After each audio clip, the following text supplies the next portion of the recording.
ಏನು ಸಮಸ್ಯೆ ಇದೆ ಆ್ಯಕ್ಚುಲಿ ನಿಮ್ಮ ಲೈಫಲ್ಲಿ ಅಂತ ಕೇಳ್ತಾರೆ. ಇವತ್ತಿನ ಕಾಲಕ್ಕೆ ಅಣ್ಣ ತಮ್ಮಂದಿರ ಸಮಸ್ಯೆನೇ ಕೇಳಲ್ಲ, ಬಟ್ ಅದರಲ್ಲಿ ನಿಮ್ಮ ಸಮಸ್ಯೆಗಳನ್ನ ಕೇಳ್ತಾರೆ, ನಿಮ್ಮ ಮನಸ್ಸಲ್ಲಿರ್ತಕ್ಕಂಥ ಒಪಿನಿಯನ್ಗಳನ್ನು ಕೇಳ್ತಾರೆ, ಭಾವನೆಗಳನ್ನು ಕೇಳ್ತಾರೆ ಅಂತ ಹೇಳಿದ್ರೆ 100% ನಿಮ್ಮನ್ನು ಪ್ರೀತಿ ಮಾಡ್ತಿದ್ದಾರೆ, ಮನಸಾರೆ ಇಷ್ಟ. ಬಟ್ ನೀವು ಹೊಟ್ಟೆ ತುಂಬ ತಿನ್ಕೊಂಡು ಆರೋಗ್ಯವಾಗಿರ್ಬೇಕಂತ ಬಯಸ್ತಾರಲ್ಲ, ಪ್ರೀತಿ ಇದ್ದವ್ರು ಮಾತ್ರ ಮಾಡ್ಲಿಕ್ಕೆ ಸಾಧ್ಯ. ಏನಂತೀರಾ? ನಿಮ್ಮ ಮೇಲೆ ತುಂಬ ಕನಿಕರ ಮತ್ತು ಕೇರ್ ಇರ್ತಕ್ಕಂಥ ವ್ಯಕ್ತಿಗಳು ಮಾತ್ರ ನಿಮ್ಮ ಆರೋಗ್ಯನ ಕೇಳಲಿಕ್ಕೆ ಸಾಧ್ಯ. ಅಪ್ಪಿತಪ್ಪಿ ಏನಾದರೂ ನಿಮ್ಮ ಜೊತೆಗಿರ್ತಕ್ಕಂಥ ವ್ಯಕ್ತಿಗಳು ನಿಮಗೆ ಕೇರ್ ಮಾಡುವಂಥ ರೀತಿಯಲ್ಲಿ 5 ಲಕ್ಷಣಗಳು ಕಣ್ತು ಅಂತ ಹೇಳಿದ್ರೆ ಅಥವಾ ಇತ್ತು ಅಂತ ಹೇಳಿದ್ರೆ 100% ನಿಮ್ಮನ್ನು ಪ್ರೀತಿಸೋಕೆ ಶುರು ಮಾಡಿದ್ದಾರೆ ಅಂತ ಅರ್ಥ. ಸೊ ಲೇಟ್ ಮಾಡಲ್ಲ, ತಡ ಮಾಡಲ್ಲ. ಸೊ ವಿಡಿಯೋನ ಶುರು ಮಾಡೋಣ. ಅದಕ್ಕಿಂತ ಮುಂಚೆ ಫಸ್ಟ್ ಟೈಮ್ ನಮ್ಮ ಚಾನಲ್ ನೋಡ್ತಾ ಇದ್ರೆ ಸಬ್ಸ್ಕ್ರೈಬ್ ಮಾಡಿ, ಸಪೋರ್ಟ್ ಮಾಡಿ. ಆ್ಯಂಡ್ ಕೌನ್ಸಿಲಿಂಗ್ ಬೇಕಾ?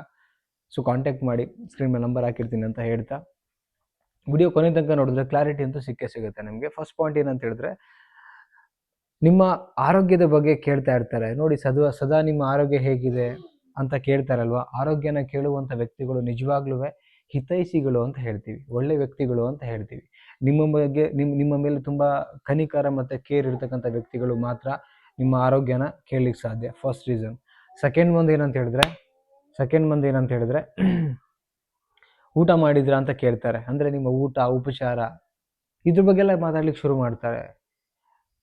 ಸ್ವಾರ್ಥಿಗಳಾಗಿ ಅಲ್ವೇ ಅಲ್ಲ, ನಿಸ್ವಾರ್ಥಿಗಳಾಗಿ ನಿಮ್ಮ ಬಗ್ಗೆ, ನಿಮ್ಮ ಆರೋಗ್ಯದ ಬಗ್ಗೆ, ನಿಮ್ಮ ಊಟದ ಬಗ್ಗೆ ಪ್ರತಿದಿನವೂ ಕೇರ್ ಮಾಡ್ತಾರೆ. ಯಾರೋ ಒಂದು ತುತ್ತು ಊಟ ಕೊಡ್ತಾರೆ ಅಂತ ಹೇಳಿದ್ರೆ ಹಿಂದೆ ಪ್ರೀತಿ ಇದ್ದಾಗಲೇ ಕೊಡೋಕೆ ಸಾಧ್ಯ.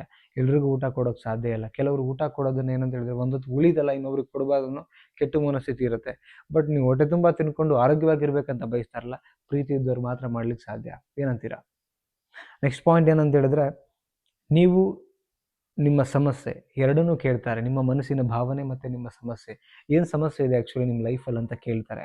ಇವತ್ತಿನ ಕಾಲಕ್ಕೆ ಅಣ್ಣ ತಮ್ಮಂದಿರ ಸಮಸ್ಯೆನೇ ಕೇಳಲ್ಲ, ಬಟ್ ಅದರಲ್ಲಿ ನಿಮ್ಮ ಸಮಸ್ಯೆಗಳನ್ನ ಕೇಳ್ತಾರೆ, ನಿಮ್ಮ ಮನಸ್ಸಲ್ಲಿರ್ತಕ್ಕಂಥ ಒಪಿನಿಯನ್ಗಳನ್ನು ಕೇಳ್ತಾರೆ, ಭಾವನೆಗಳನ್ನು ಕೇಳ್ತಾರೆ ಅಂತ ಹೇಳಿದ್ರೆ 100% ನಿಮ್ಮನ್ನು ಪ್ರೀತಿ ಮಾಡ್ತಿದ್ದಾರೆ, ಮನಸಾರೆ ಇಷ್ಟಪಡ್ತಿದ್ದಾರೆ ಅಂತ ಅರ್ಥ. ನೆಕ್ಸ್ಟ್ ಪಾಯಿಂಟ್ ಏನಂತ ಹೇಳಿದ್ರೆ, ನಿಮ್ಮ ಸಂತೋಷದಲ್ಲಿ ಖುಷಿ ಪಡ್ತಾರೆ. ನೀವೇನೋ ತುಂಬ ಸಂತೋಷದಲ್ಲಿ ಇದ್ದೀರಾ ಅಂತ ಹೇಳಿದ್ರೆ ಅವರು ನಿಮ್ಮ ಸಂತೋಷದಲ್ಲಿ ಪಾಲು ತಗೊಳ್ತಾರೆ. ಆ್ಯಂಡ್ ಅವರು ಖುಷಿಯಾಗಿರೋಕೆ ಇಷ್ಟಪಡ್ತಾರೆ. ಆ ಸಂತೋಷನ ಹಾಳು ಮಾಡಬೇಕು ಅನ್ನೋ ಇಂಟೆನ್ಷನ್ ಅವ್ರಿಗೆ ಇರೋದೇ ಇಲ್ಲ. ನಿಮ್ಮ ಸಂತೋಷ ನೋಡ್ಬಿಟ್ಟು ಅವರು ಖುಷಿ ಪಡ್ತಾರೆ. ನೀವು ಖುಷಿಯಾಗಿರೋದು ಅವ್ರಿಗೊಂದು ದೊಡ್ಡ ಖುಷಿಯಾಗಿರುತ್ತೆ. ಇದು ಆ್ಯಕ್ಚುಲಿ ಪ್ರೀತಿ ಮಾಡುವಂಥ ವ್ಯಕ್ತಿಗಳ ಒಂದು ಮನಸ್ಥಿತಿ. ನೆಕ್ಸ್ಟ್ ಪಾಯಿಂಟ್ ಏನಂತ ಹೇಳಿದ್ರೆ, ನಿಮ್ಮ ಭವಿಷ್ಯದ ಬಗ್ಗೆ ಯೋಚಿಸ್ತಾರೆ. ನೀವು ನಿಮ್ಮ ಭವಿಷ್ಯ ಚೆನ್ನಾಗಿರಬೇಕು, ನೀವು ಒಳ್ಳೆಯವರಾಗಿರಬೇಕು, ನೀವು ಚೆನ್ನಾಗಿ ಬಾಳಿಗೆ ಬದುಕಬೇಕು, ನಿಮ್ಮ ಭವಿಷ್ಯ ತುಂಬ ಚೆನ್ನಾಗಿರಬೇಕು, ಇದೆಲ್ಲ ಯೋಚನೆ ಮಾಡ್ತಿರ್ತಾರೆ.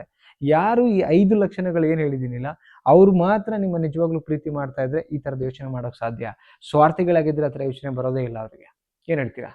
ಸೊ ನಿಮಗೇನು ಅನ್ನಿಸ್ತು ವಿಡಿಯೋ ಬಗ್ಗೆ? ಕಾಮೆಂಟ್ ಸೆಕ್ಷನಲ್ಲಿ ಕಾಮೆಂಟ್ ಮಾಡಿ ತಿಳಿಸಿ. ಇಷ್ಟ ಆದರೆ ಒಂದು ಲೈಕ್ ಮಾಡಿ ಆ್ಯಂಡ್ ಎಲ್ರಿಗೂ ಶೇರ್ ಮಾಡಿ.